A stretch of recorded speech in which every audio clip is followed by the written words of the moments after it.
אני הולך רגע לצאת מהארון ולספר לכם משהו שלא כל כך מדברים עליו.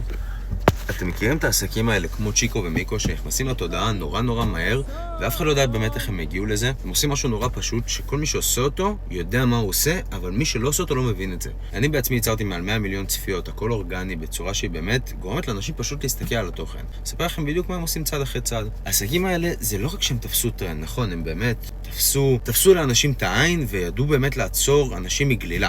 אבל זה לא רק זה. אחד הדברים שנורא בולטים אצלם זה שהם פשוט יודעים לעבוד על ווליום. הם לא עובדים רק על יש סרטון אחד שהצליח, מה שהם עושים, הם עובדים על ווליום. ואני עושה את זה גם עם עסקים שאני עובד איתם. אנחנו לא מעלים 2 סרטונים בחודש ויאללה מצפים לטוב. גם אם 2 סרטונים האלה מעולים, אנחנו לא נגיע למצב שמכירים אותנו ברמה ארצית. אבל כשאנחנו עובדים על ווליום ומעלים 20, 40, 50, 100 סרטונים, מתוך 100 סרטונים האלה מספיק ש4-5 סרטונים יצליחו באמת, כדי שאנשים יגיעו לעמוד ויגללו ויראו תוכן אחורה, ויהיה להם סיבה לעקוב, ויהיה להם סיבה באמת להכיר את העסק ולהכיר את הפרסונות שעומדות מאחורי העסק, בשביל שהם יוכלו לעקוב, להכיר אותם ברמה שאפשר לדבר עליהם, שאפשר להראות לאחרים, או שאפשר להגיע וגם לרכוש מהם. אז אם יש משהו שאני רוצה שתיקחו מזה, זה לא רק לעבוד על תפס את הרעיון הכי טוב, רעיונות טובים, נכון, יש.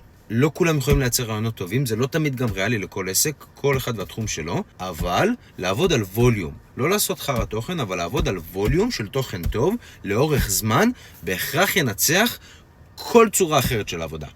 בהצלחה.